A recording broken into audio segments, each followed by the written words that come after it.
안녕하십니까. 그동안 기도해 주셔서 그 99%가 이슬람권인 이 우즈베키스탄에서 선교를 잘 마치고 돌아왔습니다. 또 지난주에는 그 신앙의 동역자들과 함께 청도와 개척한 북경 동역자들을 여행하면서 격려하고 돌아왔습니다. 오늘부터는 성경 통독 등반을 다시 시작하겠습니다. 오늘은 빌립보서 서론과 1장 1절부터 30절 말씀을 읽겠습니다. 요절은 20절. 나의 간절한 기대와 소망을 따라 아무 일에든지 부끄러워하지 아니하고 지금도 전과 같이 온전히 담대하여 살든지 죽든지 내 몸에 그리스도가 존귀하게 되게 하려 하나니. 주 61년에서 63년경에 쓰여진 빌립보서는 보통 기쁨의 서신이라고 부릅니다. 그리스 지역은 북쪽이 마게도니아, 남쪽을 아가야 지역으로 구분을 하는데 이 마게도니아의 중심부가 빌립보입니다. 그 사도행전 16장을 보면은 2차 전도 여행 중에 사도 바울이 밤의 환상 중에 마게도니아로 건너와서 우리를 도와주소서 하는 성령의 음성을 듣고 그 뜻에 순종해서 유럽 선교가 시작이 됩니다. 바울이 빌립보에 도착해서 그곳에는 회당도 없었기 때문에 강가에 가서 기도처를 찾다가 그곳에서 자주장사 루디아를 만나 복음을 전했습니다. 그녀는 유럽 최초의 개종자가 되었고 바울 일행은 그 루디아 집에서 유럽 첫 예배를 드리게 되었습니다. 그곳에서 점치는 여종을 치료하는 것으로 인해서 바울과 실라는 많이 맞고 감옥에 갇히게 되었고 거기서 만난 간수를 구원하고 그 가족이 예수를 믿는 등 다양한 신앙 경험을 하게 됩니다. 이런 독특한 인연 때문인지 빌립보 교회와 관계는 기간이 굉장히 짧음에도 불구하고 나중에 2번 짧은 만남이 있었지만 빌립보 교회와 바울은 특별한 사랑의 관계성을 꾸준히 유지하고 있었던 것을 보게 됩니다. 빌립보서는 그 에베소서, 골로새서, 빌레몬서가 함께 전부 그 로마에서 1차 사도 바울이 수감되었을 때 쓴 옥중 서신입니다. 그중 에베소서, 골로새서, 빌레몬서는 비슷한 지역에 두기고 한 사람 편에 보내는 거니까 같은 시기에 쓰여져 있지만 빌립보서는 바울이 감옥 생활을 하면서 참 어려움을 겪고 있을 때 빌립보 교회에서 대표로 파견된 에바브로디도를 보내 바울이 얼마나 어려운가를 위로하면서 교인들이 이제 물질을 헌금함으로 바울에게 전해 줬습니다. 바울은 감옥에 갇혀 어려운 지경에 있을 때 이렇게 끝까지 사랑하고 돌봐준 거에 대해서 사무치게 감사하는 마음을 느끼면서 그들의 사랑에 또 섬김에 감사한 으로 이렇게 표현한 것이 이 빌립보서입니다. 그래서 그 바울의 심정이 잘 드러나 있고 빌립보 교회를 향한 감사와 칭찬이 가득한 내용이 빌립보서라고 할 수가 있습니다.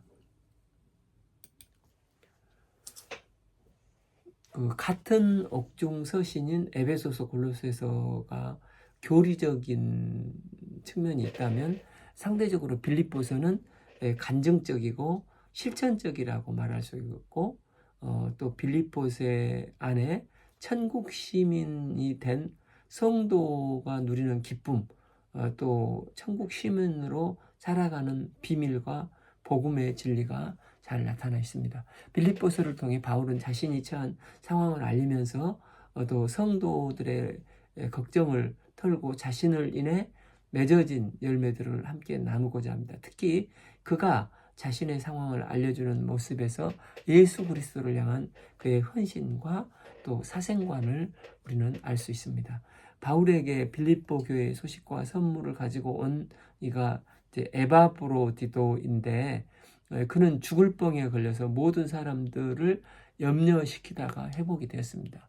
그가 회복된 후 그를 빌립보에 다시 돌려보내면서 그 편에 이 빌립보서 편지를 보냈는데, 그 특징이 첫 번째 말했듯이 빌립보 성도들에 대한 감사 편지고, 또 둘째는 유대주의자들에 대한 경고를 말합니다. 또 셋째는 디모데의 빌립보서 교회 방문 예고와 바울 자신도 방문하고 싶다는 소원을 말하고 있습니다. 또 넷째로 교회 내부적으로 조그마한 갈등을 겪고 있는 상황에서 성도들이 믿음 안에서 천국 시민답게 하나가 되어줄 것을 격려하고 권면하고 있습니다. 이 빌립보서의 특징으로 바울은 기독교인의 삶의 중요한 두 가지 요소를 강조하고 있습니다. 첫째, 빌립보서의 핵심 주제는 기쁨의 중요성입니다. 그래서 이 빌립보서는 기쁨이라는 단어가 무려 10번 이상 나올 정도로 신약 성경 어떤 성경보다도 기쁨과 감사를 많이 언급하고 있습니다. 사도 바울이 도대체 기뻐할 것이 없는 감옥에 갇혔지만 성도들을 위해서 기도하는 것을 그는 큰 기쁨으로 여겼고, 감옥에 갇혀 있지만 이걸 좋게 생각하든 나쁘게 생각하든 그들이 다 예수를 선한 의도로 전했던, 경쟁적으로 전했던 복음이 전해지니까 자기는 기쁘다는 것입니다. 또한 자기가 유익을 위해서 죽는 게 낫지만 성도들의 유익을 위해서 살고자 할 때 고통스럽지만 기뻐한다고 했습니다. 이 바울의 기쁨은 성도들이 자신과 같이 다른 사람의 유익을 위해서 살 때 믿음의 진보와 온전하게 된다고 증거를 합니다. 이게 이제 빌립보 성도들을 사로잡고 오늘날 성도들을 사로잡고 있는 교훈과 권면이라고 할 수가 있습니다. 둘째, 천국 시민이 된 성도 간의 교제와 연합의 중요성을 권면하고 있습니다. 이를 위해서 자신을 비어 종의 형체를 가지사 사람들과 같이 되셨던 예수 그리스도의 마음을 품어야 한다는 것을 권면합니다. 바울은 그들에게 그리스도의 마음으로 복음에 합당하게 한 마음으로 한 뜻으로 서로 복음의 신앙을 위해서 협력하라고 권면을 하고 있습니다.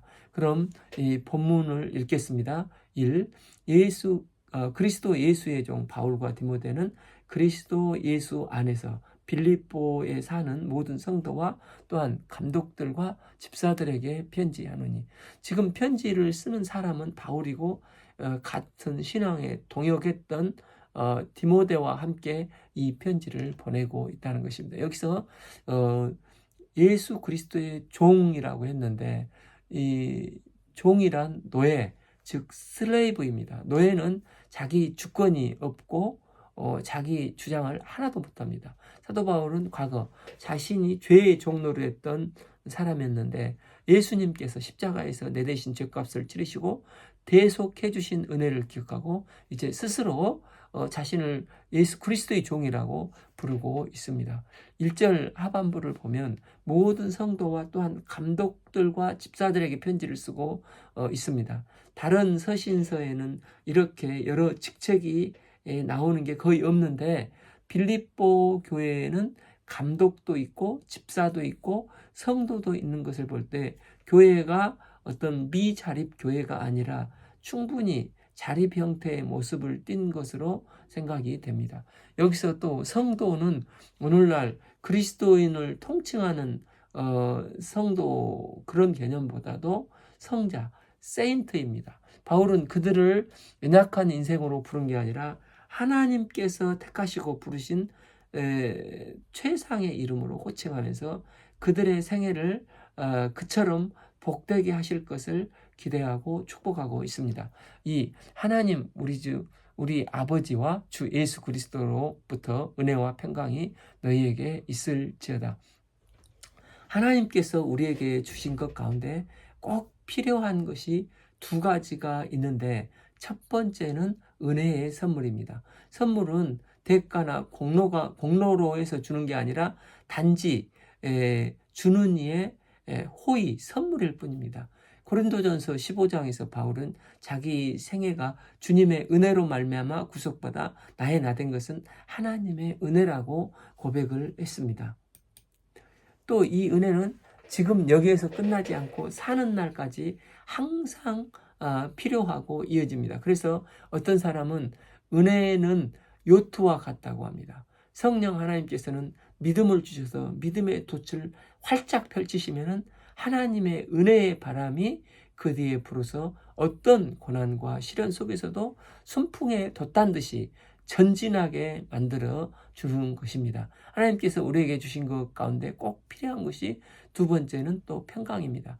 이 평강은 아무도 일어나지 않는 상태가 아니라 하나님과 올바른 관계가 맺어질 때만 주어지는 평강입니다. 예수님은 공생의 기간 요한복음 14장 27절에서 평안을 너희에게 끼치노니 곧 나의 평안을 너희에게 주노라. 내가 너희에게 주는 것은 세상이 주는 것과 같지 아니하니라. 너희는 마음에 근심하지도 말고 두려워하지도 말라고 말씀하셨습니다. 예수 믿고 우리는 많은 어려움을 당할 수 있지만 하나님과 바른 관계가 맺어질 때 세상이 줄 수 없는 참 평화를 누리게 되고 누구도 주께서 주신 평안을 빼앗아 갈 수가 없어서 우리는 안심한 삶을 살 수 있습니다. 바울은 빌립보 성도들에게 이 은혜와 평강이 있기를 선포했습니다. 3. 내가 너희를 생각할 때마다 나의 하나님께 감사하며 4. 간구할 때마다 너희 무리를 위하여 기쁨으로 항상 간구함은. 바울은 빌립보 성도들을 깊이 생각하면서 성도들을 위해서 지금 기도를 하였습니다. 그 기도의 내용은 감사였습니다. 우리가 예수 믿는다는 것을 표현할 때 정말로 믿음이 있다는 증거는 감사일 것입니다. 범사에 감사할 수 있는 것은 설사 지금 이 순간 내가 고통스럽고 힘들지만 하나님이 나를 사랑하시고 선하신 하나님의 주권 가운데 이 역사가 이루어지는 것을 믿을 때 지금의 형편과 처지에 상관없이 우리는 어떤 가운데서도 감사한 삶을 살 수가 있습니다. 너희가 첫날부터 이제까지 복음을 위한 일에 참여하고 있기 때문이라고 했습니다. 여기서 너희는 루디아도 포함이 되고 간수장도 귀신 들렸다 풀림받은 여자 노예도 있었을 것입니다. 그들이 구원받은 후 예수 믿고 복음을 위해 참여하며 주 안에서 아름답게 하나 되어 교제를 누리는 힘이 있었습니다. 인간의 교제는 한계가 있고 쉽게 지치게 할 수 있지만 그들은 복음을 위해서 협력하는 아름다운 교제를 가지고 있었습니다. 이 복음 안에 크고 놀라운 능력이 있습니다. 우리가 예수 믿고 새 피조물의 삶을 살게 되면 하나님의 축복을 누리게 되는데 그 축복 중에서 우리들이 빼앗기지 말아야 될 축복이 복음을 위한 일에 참여하는 그리스도 안에서의 교제입니다. 우리는 이 교제를 통해서 하나님의 사람으로 점점 자라나가게 되는 것입니다. 바울이 빌립보에서 복음을 전한 첫날부터 계속해서 아름답게 성장해서 지금 이 바울이 감옥에 갇혀있는 순간까지도 성도들과 깊은 사랑의 관계, 이 교제가 맺어진 것에 대해서 바울은 매우 기뻐하고 감사했습니다. 이처럼 복음 안에서 교제는 반드시 아름다운 결론을 이루어내는데 바울은 그것을 믿음의 눈으로 바라보면서 지금 기뻐하고 감사하고 있는 것입니다. 6. 너희 안에 착한 일을 시작하신 이가 그리스도 예수 날까지 이루실 줄을 우리가 확신하노라. 요즘 그 한국의 자부심이라고 할 수 있는 우리 한국 전체 수출의 20에서 25%를 차지하고 있던 메모리 반도체 삼성이 잠시 주춤하면서 숨 고르기를 하고 있습니다. 또 파운더리에서 좀처럼 대만 TMC와 격차를 줄이지 못하고 또 HBM 시대의 명성에 에서 잠시 주춤하고 있습니다. 반면 현대는 또 세계 3대 자동차 그룹으로 명성을 이어가고 선방을 하고 있습니다. 그렇지만 트럼프 관세 정책에 또 고민이 많습니다. 이거에 그 명성이 언제까지 이어갈지 우리는 알 수 없는 것입니다. 그러나 예수 그리스도 안에서 복음의 교제로 시작된 이 착한 일은 반드시 이루어져 온전한 완성을 이루게 됩니다. 예수님 안에 결코 중간 성공에 만족하거나 도중 하차는 없는 것입니다. 하나님은 99세 된 아브라함이 이스마엘이나 붙잡고 중간 성공에 만족하고자 도중 하차하려 할 때 하나님은 창세기 17장 1절에서 나는 전능하신 하나님이라 너는 내 앞에 행하여 완전하라 말씀하심으로 약속의 말씀을 반드시 이루실 것을 말씀하셨습니다. 이처럼 하나님 안에는 결코 용두사미가 없습니다. 왜냐하면 그분의 이름은 알파요 오메가로 처음이요 나중이시기 때문입니다. 우리에게 착한 일을 시작하신 주님은 반드시 나에게 두신 뜻을 변개치 않고 이 땅에서 영광스럽게 결론을 맺으셔서 영광을 받으시는 분이십니다. 이 주님의 확신을 바라볼 때 바울은 기쁘기가 한량이 없었습니다. 우리 안에 착한 일을 시작하신 하나님은 그리스도의 날에 반드시 완성하사 영광을 받으실 것을 믿습니다. 7. 내가 너희 무리를 위하여 이와 같이 생각하는 것이 마땅하니 이는 너희가 내 마음에 있으며 나의 매임과 복음을 변명함과 확정함에 너희가 다 나와 함께 은혜에 참여한 자가 됨이라. 특별히 복음을 전하는 바울에 대해서 교인들이 마음을 썼던 것을 보게 되는데 바울은 너희들이 나의 일에 참여하는 자라고 얘기할 정도로 빌립보 교회에 대해서 감사를 하고 있습니다.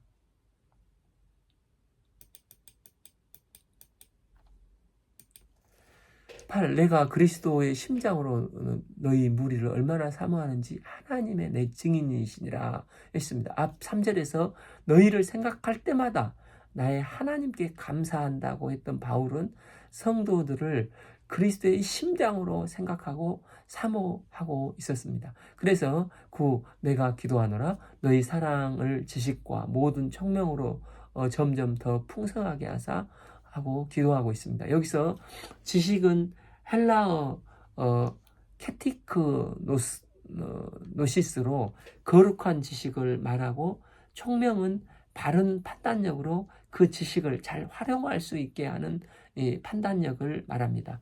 그래서 이 지식과 판단력이 사랑이라는 양쪽 그 몸통을 가지고 양쪽 날개가 되어야 온전히 날아갈 수 있게 되는 것입니다. 10. 너희로 지극히 선한 것을 분별하여 또 진실하여 허물이 없이 그리스도의 날까지 이루고 빌립보 사람들은 로마 시민권자들입니다.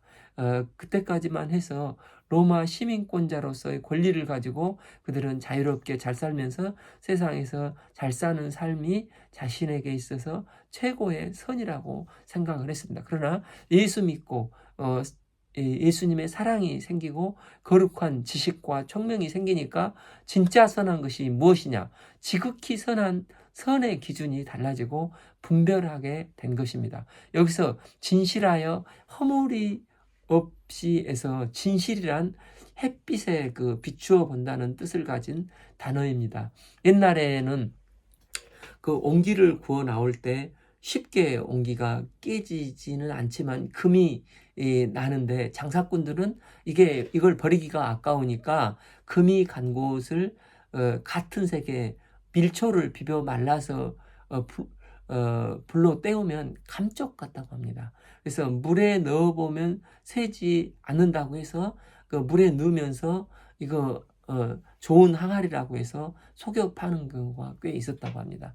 그런데 이게 한여름이 되면 더워서 다 녹아 급락한 곳에 물이 다시 새는 것입니다. 그래서 옹기 사는 사람들은 항상 옹기를 태양을 향해서 쳐들면 영락없이 갈라진 틈이 보인다고 합니다. 그래서 서양 사람들은 신의 체마, 즉 초 안 붙였음을 붙였는데 여기에 성실, 신세러티가 나왔다고 합니다. 우리는 목사나 선교사, 장로 직분으로 그럴싸한 삶을 살 수 있습니다. 그런데 하나님의 진리에 빛에 비춰보면은 대충 촌농으로 얄팍할 떼어놓은 듯한 신앙생활은 그 신앙생활인지 아니면 진실로 하는지 분명하게 분별이 됩니다.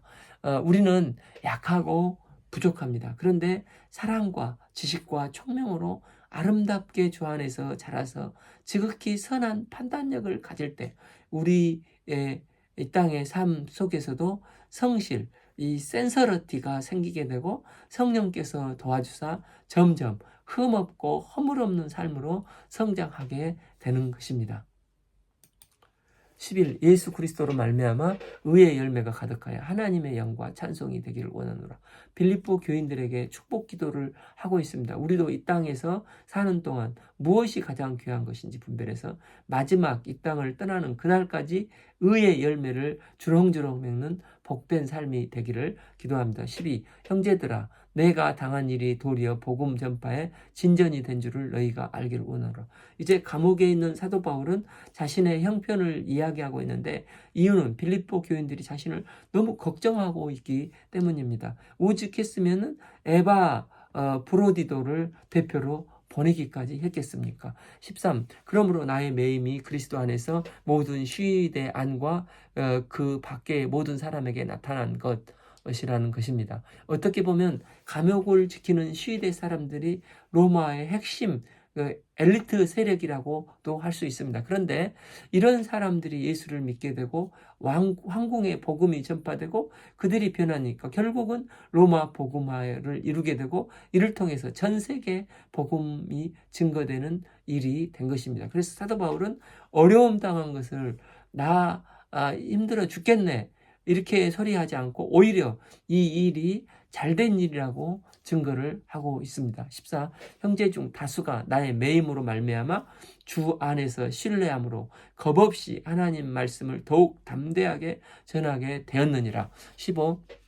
어떤 이들은 투기와 분쟁으로 어떤 이들은 착한 뜻으로 그리스도를 전파하니 16. 그들은 내가 복음을 변증하기 위하여 세움을 받은 줄 알고 사랑하나 17. 그들은 나의 매임에 괴로움을 더하게 할 줄로 생각하여 순수하지 못하게 다툼으로 그리스도를 전파하느니라. 아마 바울이 감옥에 갇힌 것을 가지고 잘됐다 생각하고 바울을 깎아내리면서 더욱 복음을 열심히 증거하는 사람들도 있었던 것 같습니다. 그런데 바울은 이렇게 전파되든 저렇게 전파되든 예수 그리스도가 전파되니까 나는 복음 전파되는 것으로 기뻐하고 즐거워한다고 고백을 하고 있습니다.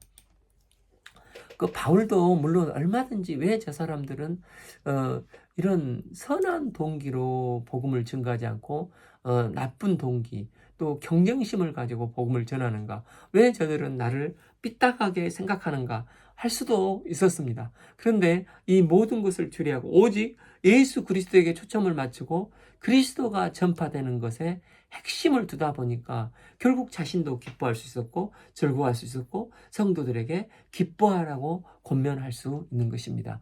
18. 그러면 무엇이냐? 거칠애로 하나 참으로 하나 무슨 방도로 하든지 전파되는 것은 그리스도니 이로써 나는 기뻐하고 또 기뻐하리라. 사도 바울은 음습한 감옥에서 오해받고 멸시받으면서도 큰 기쁨을 지금 누리고 있습니다. 그는 지금 이 감옥에서 중요한 재판 결과를 또 기다리고 있습니다. 예수님을 십자가에 못 박은 세력이 다시 바울에게도 사형을 내릴지 아니면 예수 십자가를 못 박은 것은 오해였다는 사실을 깨닫고 로마 사람들이 무죄를 선언할지 어떻게 될지 지금 아무도 모르는 시점입니다. 그런데 19절을 보면은 조금씩 이 1차 투옥에서 석방될 조짐이 보임을 우리는 알 수 있습니다. 19. 이것이 너희의 간구와 예수 그리스도의 성령으로 도우심으로 나를 구원에 이르게 할 줄을 아는 거로. 여기서 구원은 영어 성경에서 나를 구원에 이르게 한다는 셀베이션이 아니라 석방, 이 딜리버런스를 쓰고 있습니다. 이걸 볼 때 전체 문맥으로 봐서 석방 가능성을 언급하고 있는 것입니다. 바울은 내가 어려움을 믿음으로 이겨냈더니 드디어 감옥문이 열리더라 이렇게 간증하는 게 아니라 너희의 간구와 예수 그리스도의 성령의 도우심 덕분이라고 간증을 하고 있습니다. 너희들이 나를 위해서 얼마나 간절히 기도했는지 내가 잘 알고 그거에 대해서 감사한다 하면서 이는 성령의 도우심의 전적 석방이 확정되어 가고 있는 것 같다는 것입니다. 그러면서 바울은 이 석방보다도 더 큰 소망이 있는데 그게 무엇이라고 말합니까? 20절 나의 간절한 기대와 소망을 따라 아무 일에든지 부끄러워하지 아니하고 지금도 전과 같이 온전히 담대하여 살든지 죽든지 내 몸에서 그리스도가 존귀하게 되게 하려 하나니.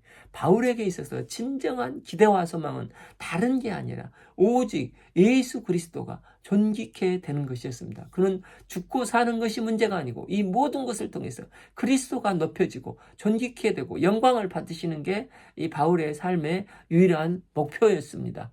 이는 실제적으로 예수 그리스도께서 내 인생의 주인으로 내 인생을 인도해 가신다는 고백인 것입니다. 믿기 전에는 바울 자신이 주인이었습니다. 그러나 이제는 21절을 보면 이는 내게 사는 것이 그리스도이니 죽는 것도 유익함이라고 고백을 하고 있습니다. 예수님만이 나의 주인이 되었음을 바울은 강조하고 있습니다. 예수 그리스도는 사도 바울의 구속주요, 길이요, 진리요, 생명의 삶 자체였습니다. 바울은 갈라디아서 22장 20절에서도 그런즉 이제는 내가 사는 것이 아니요 오직 내 안에 그리스도께서 사시는 것이라 라고 고백했습니다. 그러면서 바울의 이제 고민이 나옵니다.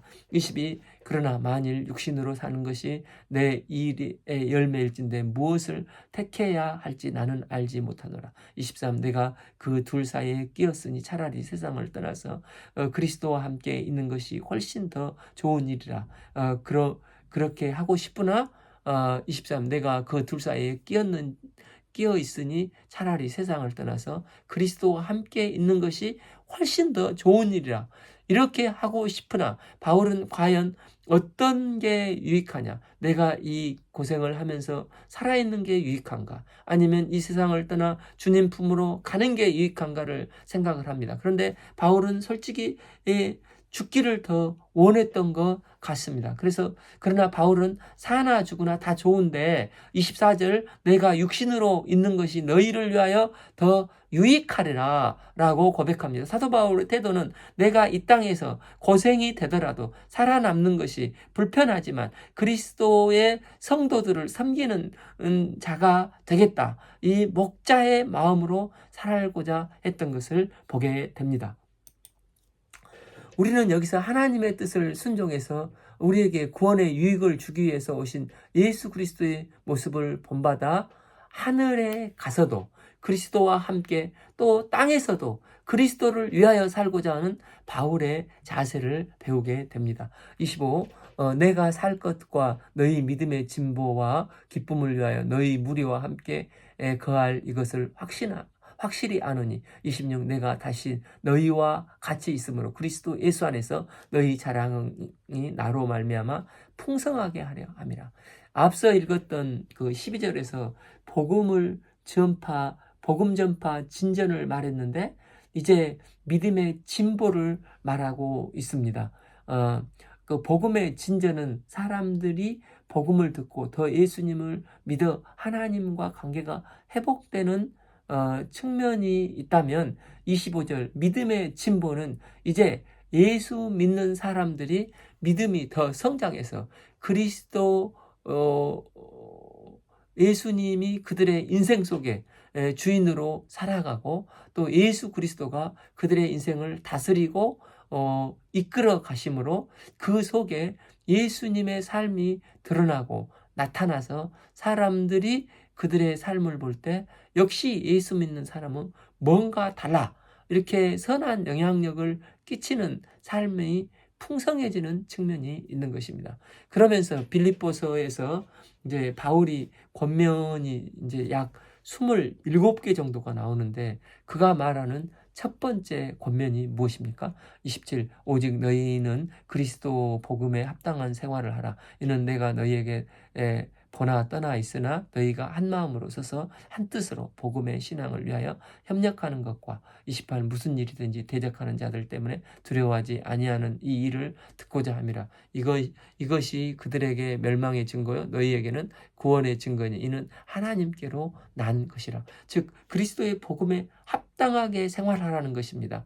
여기서 복음에 합당하게 생활하라 해서 생활하다 이 단어를 주의해서 봐야 합니다. 이 단어는 이 폴리스로 오늘날은 경찰이지만은 이 원래 헬라어 폴리스는 도시 그리스 폴리스 이렇게 할 때 도시 시민이라는 의미이지 않습니까? 이게 동사형이 폴리투어마이입니다. 그러니까 그리스도 복음에 합당한 시민으로 살라는 것입니다. 예수 그리스도의 복음을 영접한 하나님 나라 백성에게는 엄청난 이제 신분의 변화가 일어난 것입니다. 이 신분의 변화는 학교 교육이나 기술과 돈으로도 결코 얻을 수가 없고 오직 하나님의 은혜로 주어진 복음으로 말미암아 주어진 구원입니다.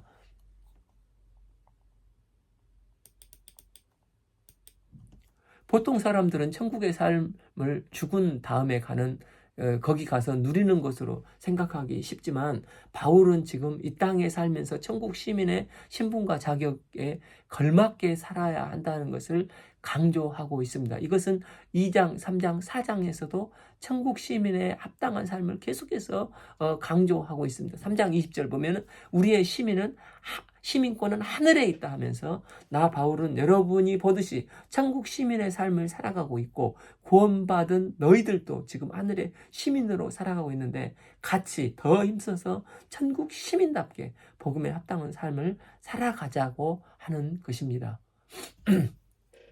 과거 죄에 노예됐던 우리가 예수 그리스도가 오셔서 우리를 죄에서 구속함으로 이제 우리는 천국 시민이 되었습니다. 예수님은 십자가를 앞에 두시고 제자들에게 누가복음 20장 29절에서 22장 29절에서 내 아버지께서 나라를 내게 맡기신 것 같이 나도 너희에게 맡겨 30 너희로 내 나라에 있어 내 상에서 먹고 마시며 또는 보좌에 앉아 이스라엘 12지파를 다스리게 하려 하노라 말씀하셨습니다. 비록 우리의 소속은 이 땅에 있지만 예수님께서 하나님 보좌의 우편에서 천상왕으로 통치하고 우리를 다스리니까 이 예수님의 통치와 지혜와 다스림을 받아서 거기에 합당한 삶을 살아야 한다는 것입니다. 이 세상 사람들은 마치 세상이 종착역인 것처럼 먹고 입고 마시고 오직 이 땅의 부명예만을 위해서 추구하는 삶을 목숨을 걸고 살고 있습니다. 그런데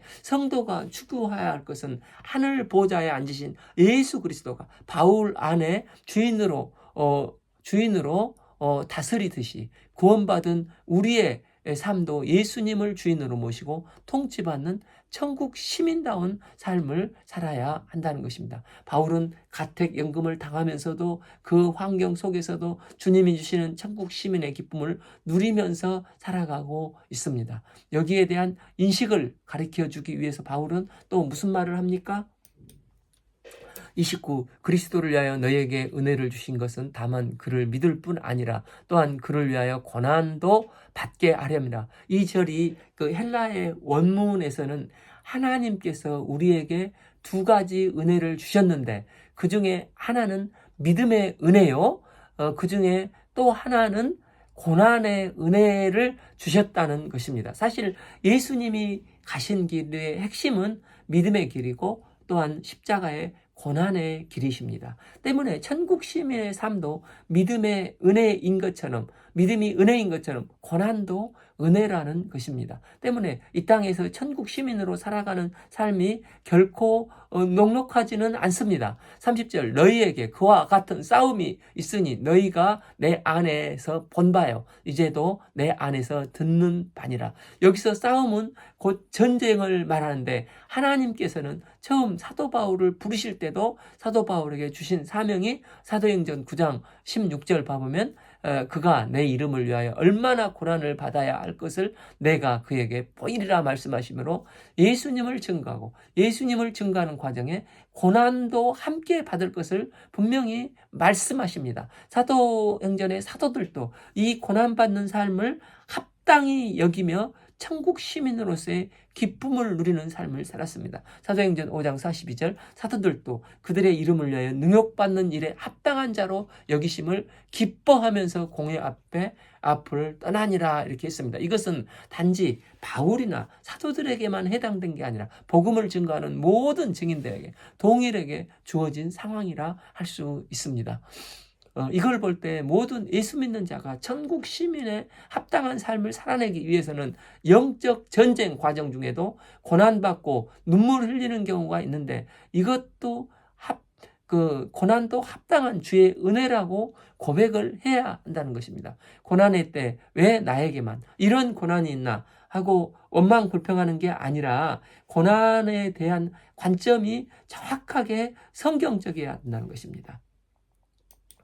바울은 고난도 은혜이고 믿음도 은혜인데 이것은 내가 천국 시민으로서 이 땅에서 전투적인 삶을 살다 보면 이것은 당연히 있다는 것이라고 고백을 하고 있습니다. 그래서 복음을 전하다 보면 원치 않는 일이 일어나는데 바울처럼 사도들처럼 예수 이름 때문에 고난 받는 일을 당연히 여기고 기뻐했듯이 우리도 믿음도 은혜요 고난도 은혜라는 자세를 갖기를 기도합니다. 결론적으로 믿음 생활을 하고 있는 우리가 천국 시민으로서 나에게 내가 주인인가 예수님이 주인인가 혹 내가 예수님을 이응하고 있는가 아니면 예수님이 나의 주인이 되어서 내 인생을 다스리며 인도하고 있는가를 돌아보고 예수님이 내 중심의 주인이 되셔서 어떤 상황 속에서도 기쁨을 누리는 당당한 천국 시민의 삶을 살 수 있기를 기도합니다. 나아가 예수님을 믿기 때문에 생기는 고난을 감사와 기쁨으로 대하고 누리는 천국 시민의 합당한 삶을 살아낼 수 있기를 기도합니다. 오늘 말씀은 빌립보서 서론과 1장 1절에서 30절을 말씀을 읽었습니다. 감사합니다.